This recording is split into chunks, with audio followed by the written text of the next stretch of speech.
Olá, meus amigos, muito bom dia. Que o Espírito Santo, o Espírito de Deus, venha possuir você, para que então você saiba o que Ele quer que você faça, para que você saiba qual é a vontade de Deus para a sua vida. E somente com o Espírito Santo você vai saber o que Deus quer de você.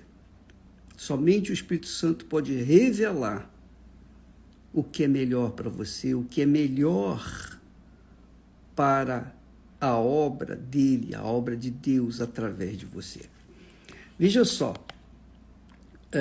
nós falamos ontem a respeito de Gideão, que o Espírito Santo veio sobre Gideão e fez dele um homem guerreiro, um vitorioso, um líder, fez dele a diferença. Mas antes de Gideão receber o poder do Espírito Santo, o revestimento do Espírito Santo, que você também tem que ter, a situação de Gideão, ela calamitosa. Ele era o menor na sua casa, o menor na sua família. A sua família era a menor da tribo de Manassés. E Manassés também era a menor das tribos, digamos assim. Em outras palavras, Gideão era um nada, era um zero à esquerda. É um zero. Que talvez seja a sua situação. Talvez você tenha vivido a vida inteira, até hoje, não sei que idade você tem, mas talvez até hoje você tenha vivido a vida dando murro em ponta de faca. Você tem feito das tripas coração. Você tem procurado dar jeitinho aqui, jeitinho ali. Você tem procurado, com todas as suas forças, alcançar os seus sonhos, os seus objetivos e projetar um futuro melhor para você. Mas até hoje, até agora, nesse momento, você só tem dado com os burros nas águas. A verdade é essa. Essa é a situação. O Gideão representa, tipifica aquela criatura que foi desprezada, simplesmente uma criatura anulada pela situação econômica, pela sua situação que estava vivendo naquele momento, que era de desespero. Israel estava sob o domínio dos amalequitas, midianitas, junto com o povo do Oriente. Então, todas as vezes que Israel ia colher os frutos da terra, então vinham esses povos, se ajuntavam com seus camelos, seus cavalos, e avançavam sobre tudo o que tinha Israel, e não deixavam nada. E Israel, por sua vez, tinha que se esconder, fazia covas, fugia para os montes e se escondia em covas para salvar a sua pele, salvar a sua vida. A situação de Gideão era a mais cruel, porque ele era o menor dos menores. Talvez você seja essa pessoa, a menor ou o menor dos menores. Mas veja só, preste atenção, amiga e amigo. Preste atenção, por que Israel foi levado a essa situação? Ele foi levado a essa situação calamitosa porque Deus queria fazer uma obra no meio de Israel, no povo de Israel, com o povo de Israel. É claro, Israel se voltou para a idolatria, ele se voltou para a idolatria e, obviamente, Deus suscitou, levantou os midianitas, amalequitas e também os povos do Oriente para virem todos juntos contra Israel. Foi Deus que fez isso durante 7 anos. Foi Deus. Para chamar a atenção de Israel, para que Israel voltasse para ele. Então Deus levantou esses povos inimigos para justamente castigarem o povo de Israel. Depois dos 7 anos, então Deus levantou um libertador. E quem que ele chamou para libertar Israel, a nação inteira? O menor dos menores.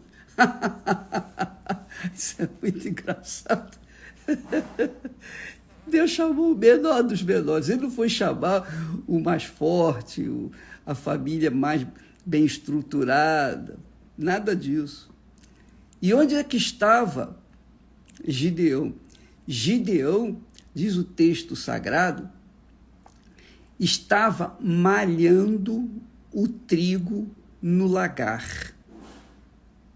Malhar o trigo no lagar significa que Gideão estava malhando o trigo num lugar que não era para isso.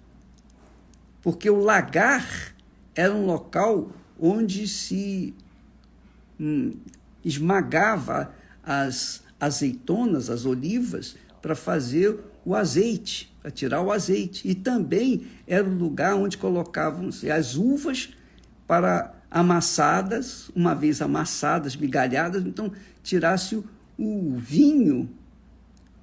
Então era um lugar menor, um recipiente menor, muito menor, infinitamente menor do que o lugar de se malhar trigo. Normalmente se malhava trigo nos montes, nos outeiros, porque depois que se malhava o trigo no lugar espaçoso, no alto dos montes, aí se fazia separar o trigo da palha.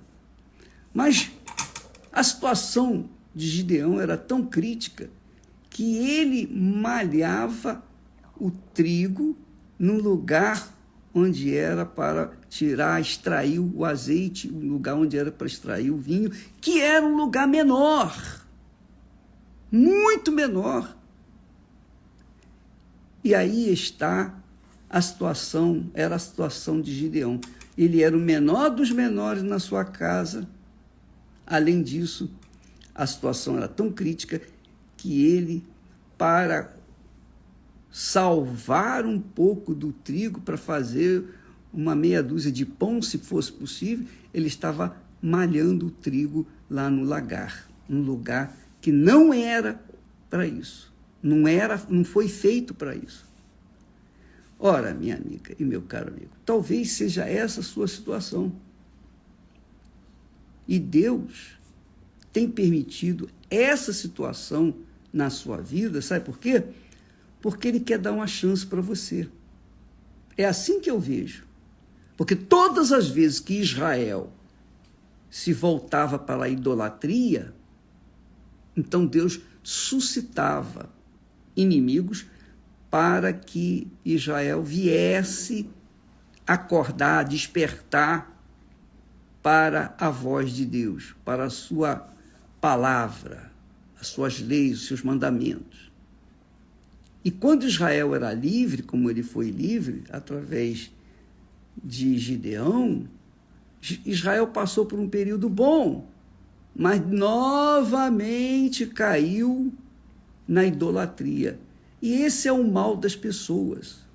Lembra quando nós falamos nesses dias sobre Jesus, quando Jesus disse: nem todo que me diz Senhor, Senhor, entrará no reino dos céus?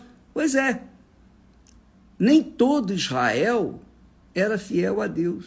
Apenas uma pequena parte continuava fiel, mas a maioria das pessoas eram idólatras.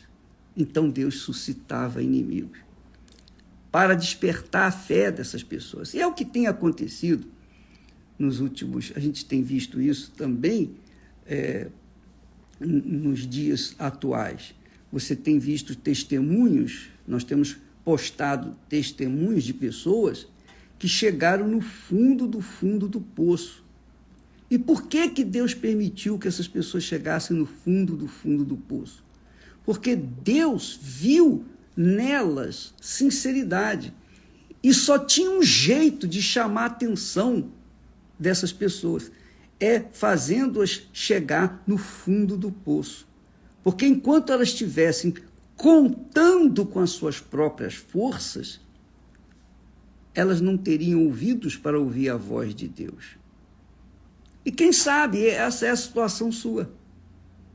Você está aí malhando trigo no lagar, gemendo, e Deus está permitindo que você esteja encaminhando-se para o fundo do poço, ou já esteja no próprio fundo do poço. Mas isso é para dar a você a chance de conhecê-lo, porque somente quando a gente chega no fundo do poço é que a gente não tem para onde recorrer, para onde ir. Você olha para um lado, olha para o outro, é só parede, é poço, não tem lugar para ir, para fugir. E por ser muito profundo o poço, a pessoa tem que olhar lá para o alto, e buscar socorro lá do alto. E para buscar socorro lá do alto, ela tem que gritar, ela tem que esbravejar, ela tem que manifestar a sua fé no Deus vivo. Entende o que nós estamos falando? Então, Deus permitiu e tem permitido para você chegar nessa situação, para que você olhe para o alto. Não conte com as suas forças. Não conte com sua inteligência, com a sua capacidade. Não conte com os seus diplomas. Não conte com a sua sabedoria. Não conte com o seu dinheiro. Não conte com os amigos. Não conte com os políticos. Não conte com ninguém. Não espere por parentes. Não espere por ninguém. E eu digo mais, não espere pelo pastor, não espere pelo bispo, mesmo que seja o bispo Macedo, não espere por ninguém, não espere que a igreja venha mudar a sua vida, não, somente um pode arrancá-lo desse poço, é o próprio Deus, ele que faz isso. É óbvio que ele usa pessoas, mas ele usa os seus servos, ele usa, mas não são os seus servos os salvadores, não. Ele é o Senhor, ele é o Salvador. E enquanto você estiver com a sua fé dividida, você pode pertencer a uma igreja, outra denominação, você pode ter sido ou está sendo uma cristã há 20, 30, 40 anos.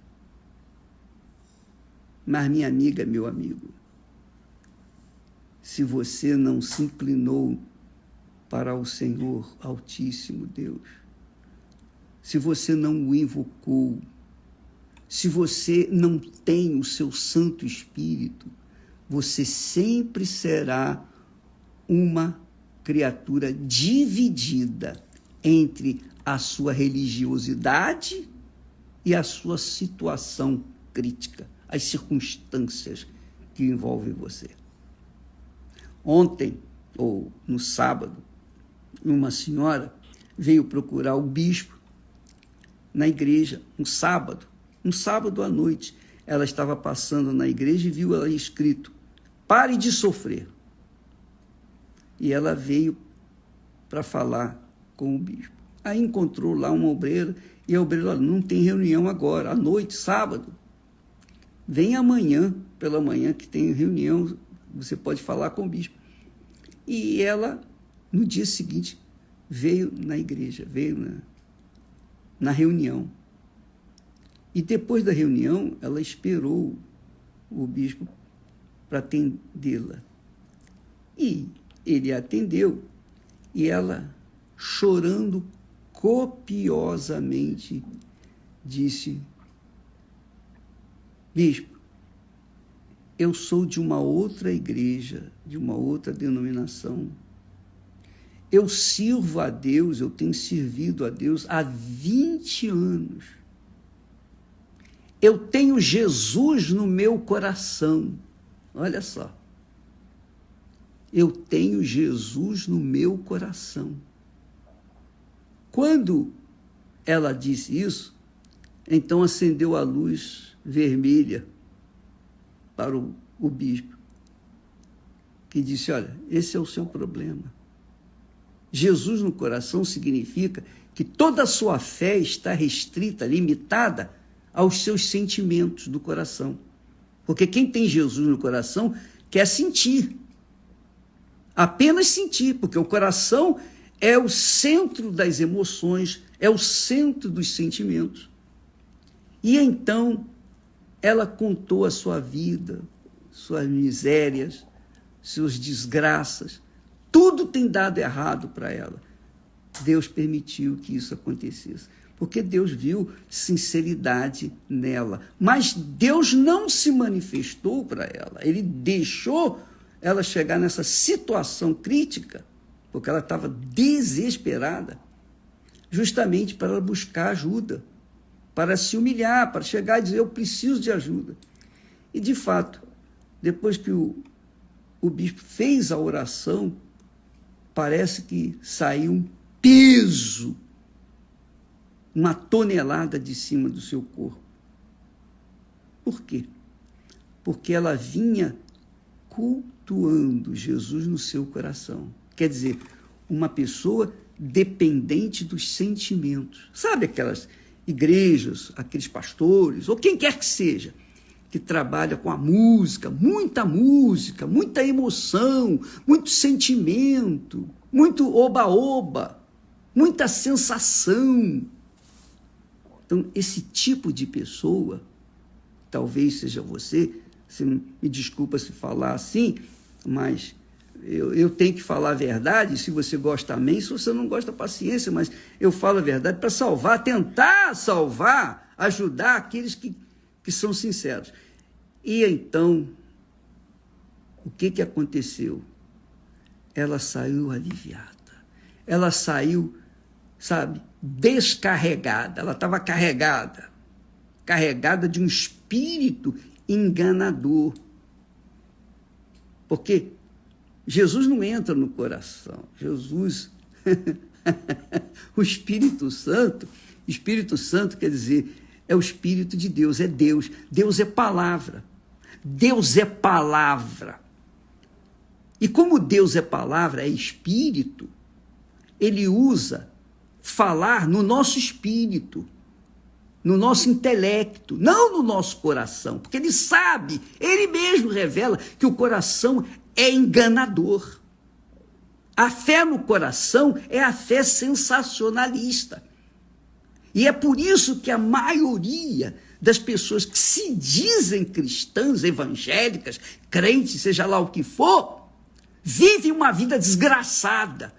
É uma vergonha para o evangelho, é uma vergonha para o nome de Jesus, quando elas dizem: não, eu sou crente em Jesus, mas é uma criatura dividida, uma criatura amargurada, a fisionomia dela é uma fisionomia triste. Por quê? Porque Jesus vive no coração dela, Jesus não está aqui na cabeça dela, quer dizer, ela não tem o Espírito Santo, não tem o Espírito Santo. Mas, ô bispo, eu falo em línguas. Você pode falar qualquer língua, você pode falar todas as línguas, igual o diabo fala todas as línguas, só não fala a língua de Deus. Então não se iluda com as suas línguas, não se iluda com os seus talentos, com os seus dons, porque o que vale é o fruto. O fruto. Quando a pessoa tem o Espírito Santo, ela é a própria fonte. Ela jorra a água viva. Ela não fica carente de oração A, de B, de C, de quem quer que seja. Não, ela vive pela própria fé que o Espírito da fé lhe dá. Mas isso só acontece aqui, na cabeça. Não acontece no coração. O coração é lugar de sentimento. Então essas pessoas que vivem dançando, rodando, rodopiando e tal, aquele lero-lero, vive uma fé fantasiosa. Uma fé fantasiosa, uma fé dividida entre o Deus de Abraão, de Isaac e de Israel e o Deus desse mundo. É por isso que Jesus disse: ninguém pode servir a dois senhores.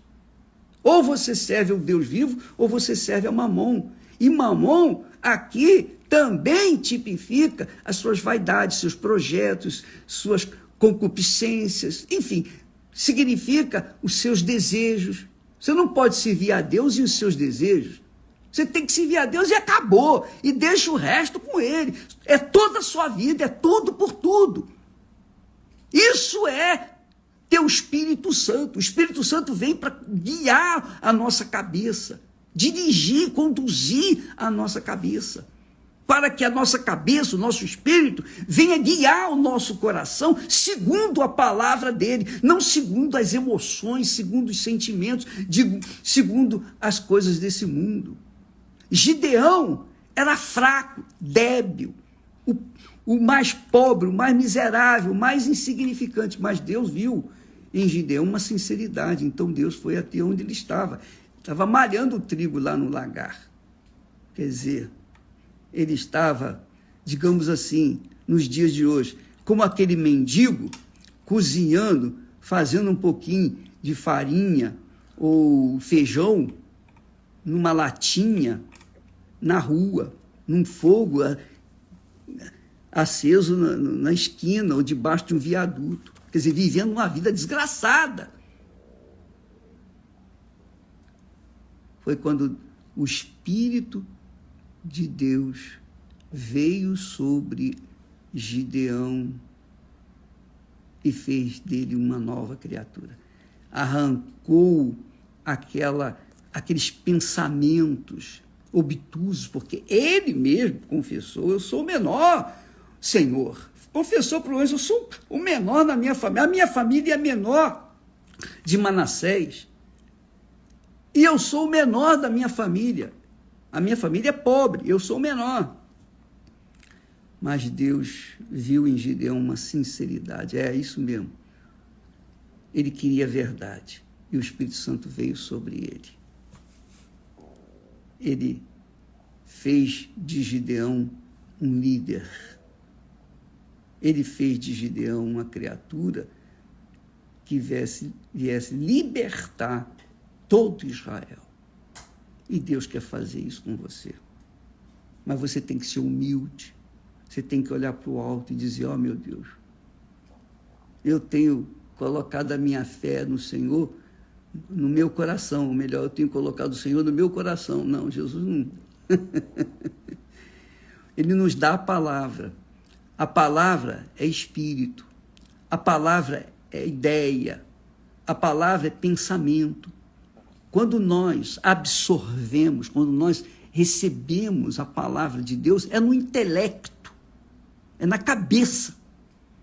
E ali, na cabeça, a gente procede, a gente processa, a gente define se a gente aceita seguir aquela palavra ou rejeita.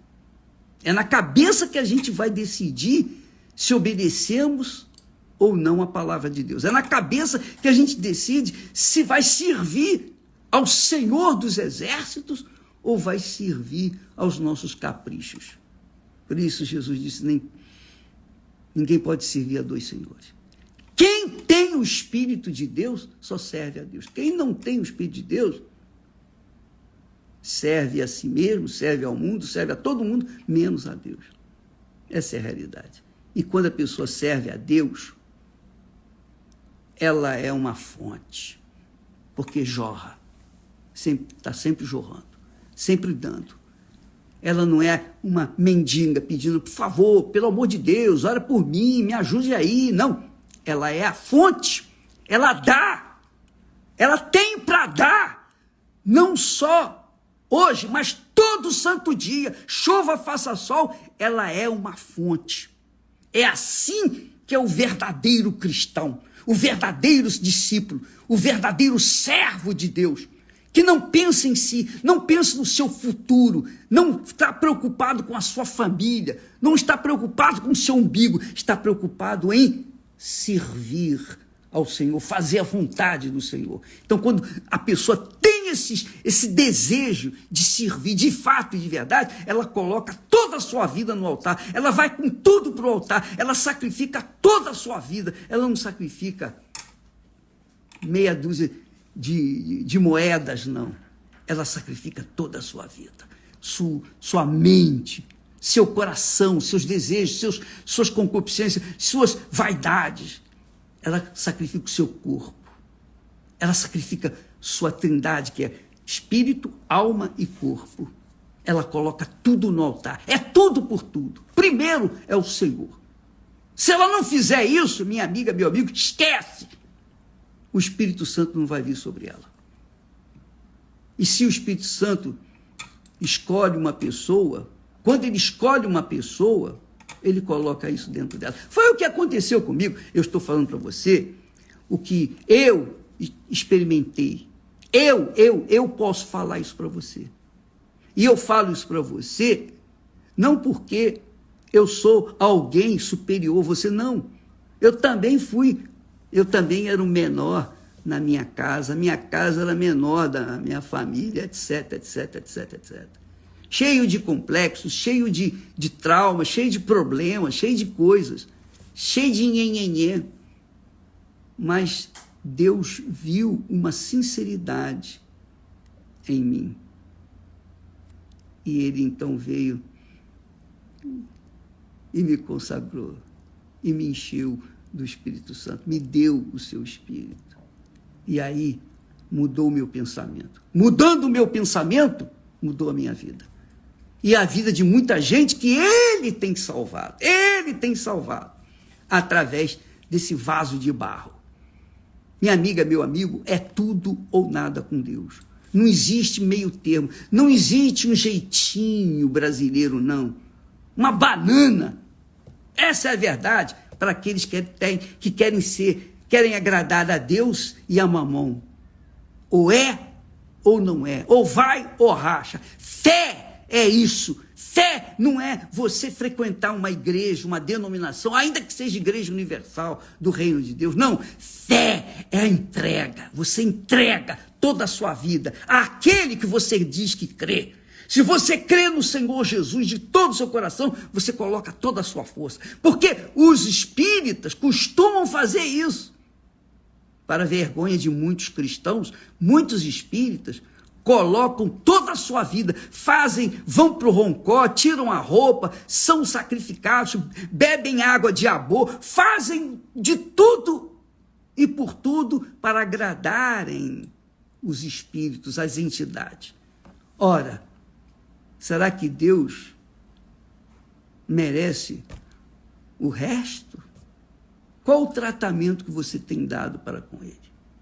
Enquanto você ficar nesse chove não molha, você vai continuar malhando o trigo no lagar. E só vai acontecer uma vida nova quando você receber o Espírito Santo. Essa é a fé da campanha de Israel, dessa vez. É o Espírito Santo. Ou tudo ou nada. Mas o Espírito Santo não é uma parte de Deus, é a totalidade, a plenitude de Deus. Mas para você ter a plenitude do Espírito Santo, você tem que dar a plenitude da sua vida. Espírito, alma e corpo. Do contrário, esquece. Essa é a realidade. Ou é ou não é. Desculpa lá. Deus abençoe a todos vocês em nome de Jesus. E Deus abençoe abrindo o entendimento para entender e obedecer a palavra dele. Até amanhã. Deus abençoe.